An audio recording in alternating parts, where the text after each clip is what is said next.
Hey guys, Segef, and doing more footage for ESO beta weekend, and I want to show you one of my favorite things about ESO so far that I've found. Right here, the crafting system. Uh, so let's see if we finished one of my crafts. No, I did not. Did I? Yes, I did. All right. So what I did was I actually was able to research for swords for piercing or precise. Sorry, precise. So that it increases weapon and spell critical values if you have that weapon attached. So now when I go to say a sword and go to craft it, oh, I don't have the gem for it. It takes a ruby, but I've unlocked it. Another thing I like about it is that you have the different styles of ore that's used. So you use, like, at early levels, I think up to level 10, you basically use iron.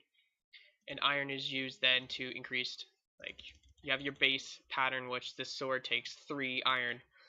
So it does 9 damage, it's level 1, value 5. But then you add 1 more iron, increases the damage, increases the level, increases the value.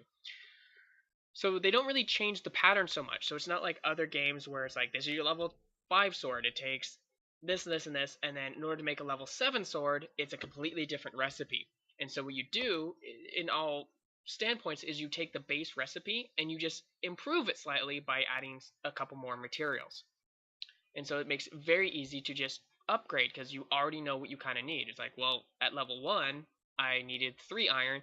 Well, for at level 4, I'm going to need 4, and then level 7, I'm going to need 5 iron. And so it makes it very easy for the individual to progress the crafting while still feeling productive in a meaningful fashion.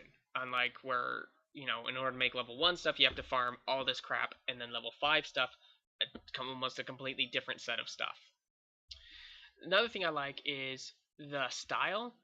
It changes. Not sure if you can really see it very well. The image of the sword changes. The stats are the same. I mean, the stats have not changed, but I don't want to say, the cultural design of the weapons and armor change. So it's not just exclusive. Like, I like that one. That one just looks pretty badass. What is going on with that one? That one just has like a backhand cleaver attached to it. Argentium. It's primitive. Okay. And so I don't know how to learn the different styles yet. There we go. But it's not exclusive to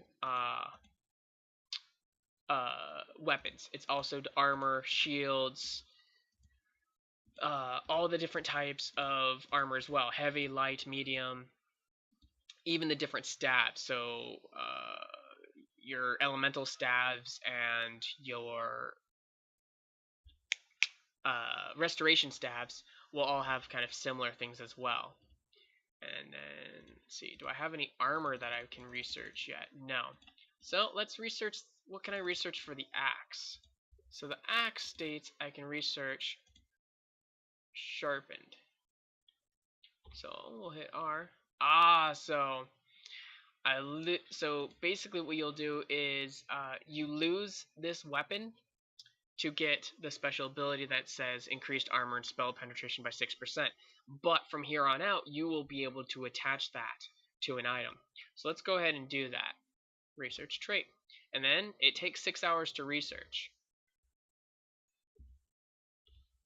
Oh, looks like I got a little graphical bug. Sometimes this happens when you back out of the smithing tables. It kind of puts you in a little loop. You have to wait for yourself to get out. This is still beta, so it's going to take a little while to hash out all the kinks that everyone's having. I just wanted to share crafting with you guys because to me it's one of the coolest aspects of a game that you can tell if a game's going to be good is by the level of detail and care that they put into their crafting system. Most MMOs don't put that great of care into their crafting system. It's this recipe, go, boom, it looks like this. And so you get a lot of cookie cutter stuff. In this, it's going to allow you to research all sorts of different perks to add on to your armor and weapons, as well as what style you want. So, say, you know, like Goretar here is all in orc style armor because I like the orc style armor. But say for whatever reason you like Argonian, you can work really hard to get Argonian armor. As well as this is going to create almost an artificial player-based economy for different styles of armor, because it's possibly going to be extremely difficult for a player to get the different styles of armor. And so that is great. That is giving more free market economy for players to make and manage money for themselves outside of just questing and grinding constantly. So this looks like this is going to be a game that's going to have a very strong trade skill driven economy, as well as whatever drops that you find out in the wilds. This game, finding items in the world, it is rewarding. It is, you don't find like a magical item every other I wouldn't say that, but like World of Warcraft, it's kind of silly. Like you find magic items quite easily. Remember playing games like EverQuest, where if you found a magical item, it was valuable. It was awesome. You did not find them laying around.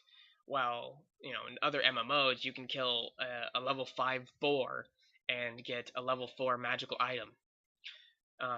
As well as not every quest gives you a piece of gear. So it is very rewarding to do quests, one for the currency, the gold value that it gives you, as well as the items. Which then again, there's been a few items that I've broken down for the raw materials, as well as gotten the perks out of it that I've researched. Am I really still stuck? Resume. I am. Can I move? Can't move the camera. Yep, I am still stuck in this trade skill loop. But yeah, guys, I just, like I said, I wanted to do a specific video on what I like about it, and that I think this is a very strong feature of ESO. I am going to do what I like and dislike rant video later on for ESO. So stay tuned, and for those of you that have the weekend, enjoy the weekend, and it releases next month.